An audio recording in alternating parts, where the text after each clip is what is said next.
김영건 씨에 이어서 혼전 임신 스캔들 올해 하면 또 이 사람을 빼놓을 수가 없죠. 네, 맞습니다. 혼전 임신 스캔들 말 그대로 지옥과 천국을 오갔던 그분입니다. 바로 배우 김선호 씨입니다. 네. 그런데 김선호 씨의 이 혼전 임신 스캔들과 같은 경우에는 앞서 이야기가 나왔던 김용건 씨와는 좀 다른 여론이 형성이 됐던 기억이 나요. 그렇죠. 김영건 씨가 만약에 나이가 많아서 놀랬던 거라면 김선호 씨는 뭔가 반듯한 이미지. 그리고 우리의 아직 김선호 이런 상황이었는데 바로 이 혼전 임신 스캔들이 터졌죠. 2021년 하반기를 강타한 뭐 연예계 핫 이슈 중에 최고라 할 그럴 정도인데 하필이면 또 요때가 굉장히 드라마 주인공으로서 큰 사랑을 받았던 많은 사람의 연애 세포를 깨웠다 막 칭찬받았던 드라마 갯마을 차차차가 끝나기가 무섭게 이런 스캔들이 터진 겁니다. 하다 보니까 그동안 쌓았던 바른 이미지가 바로 다 깨지는 그런 상황이 됐었죠. 네, 김선호 씨의 이 혼전 임신 스캔들은요, 이 전 여자친구라고 이야기를 한 여성의 게시글로부터 시작이 됩니다. 이 게시글의 제목은 이러한데요. 대세 배우 K의 이중적이고 뻔뻔한 실태를 고발합니다. 라는 굉장히 센 제목이죠.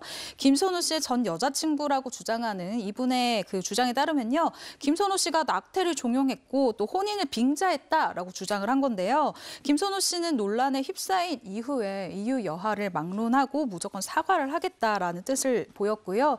또 당시에 출연하고 있었던 이 예능 프로그램과 차기작에서도 하차를 하면서 이 사태가 마무리가 되는 듯 해 보였습니다. 자, 오랜만에 나타난 네. 유망주가 이대로 끝나나 뭐 이런 얘기들 많이 했었는데 네네. 근데 이제 2주 뒤에 이게 극적인 그야말로 드라마 같은 반전이 일어나요. 네, 그렇습니다. 사실 초반에는 이제 기자들이 지적을 했었던 게 김선호가 인성이 나쁜 애가 아니다. 인성 아주 좋은 애다라고 하면서 그 김선호 씨의 지인들이 그 글을 쓰기 시작했어요. 하지만 이 부분은 아주 사생활적인 부분이랑은 상관이 없는 사안이잖아요. 그래서 이거는 좀 상관이 없다라고 좀 냉담하게 보던 기자들도 좀 반응이 갈렸었던 좀 더 김선호 씨의 편으로 갈 수밖에 없었던 일이 있는데요.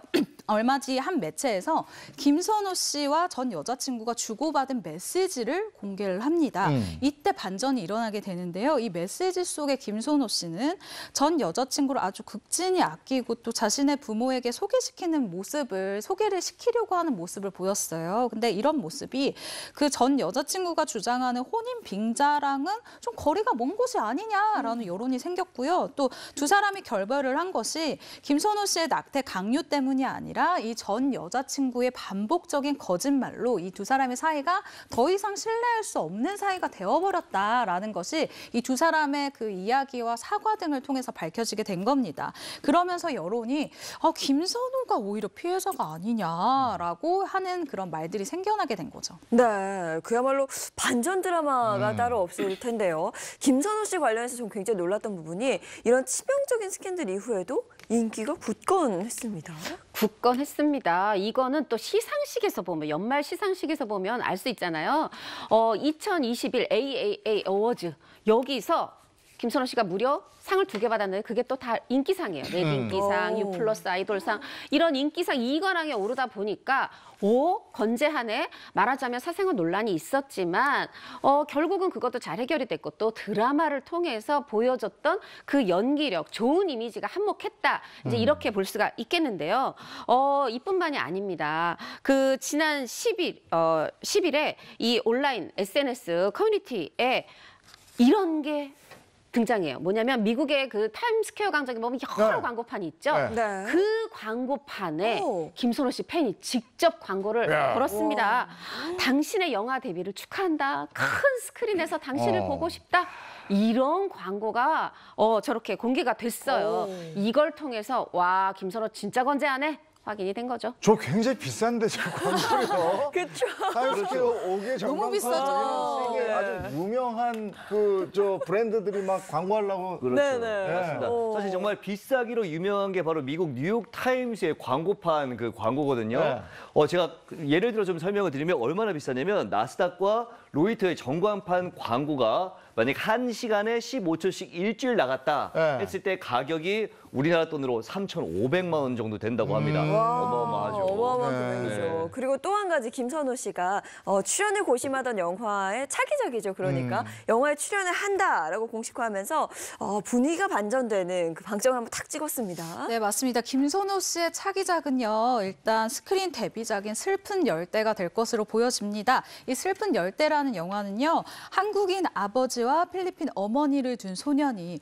복식 선수를 꿈꾸면서 아버지를 찾아 한국에 오면서 벌어지는 이야기를 그린 영화인데요. 이 영화 슬픈 열대 출연이 확정이 되자 김선호 씨 측은 이렇게 이야기를 했습니다. 주신 기회에 보답할 수 있도록 열심히 준비를 하겠다라고 각오를 다졌는데요. 사실 이 영화가 출연이 확정이 되면서 다시 김선호가 열심히 활동할 수 있는 게 아니냐라고 이제 굉장히 좋은 반응이 나오고 있는데 사실 이때 도장을 찍지는 않았지만 이야기를 하고 있었던 작품이 두 개가 있었어요. 하나는 로맨스 작품이고 하나는 잔잔한 드라마의 이 작품, 영화 두 편이 더 있었는데 아무래도 지금 이미지가 로맨스를 바로 들어가기엔 좀 힘들잖아요. 네네. 그리고 제가 드라마 제작사 쪽과 이야기를 했을 때도 냉정하게 얘기를 해서 김선호를 지금 로맨스 주인공으로 쓰긴 힘들다라고 얘기를 했습니다. 그렇기 때문에 이 슬픈 열대에서 김선호 씨가 정말 좋은 모습을 보여줘야 앞으로 액션 혹은 스릴러 장르에서 굉장히 각광을 받을 수 있을 것 같은데요. 김선호 씨의 차기작에서 김선호 씨가 얼마나 멋진 모습을 보여주고 더 큰 배우로 성장을 할 수 있을지 저 역시도 기대를 해보겠습니다. 네, 혼전 임신 스캔들까지 알아봤는데 네. 이건 반전이 있었어요. 네.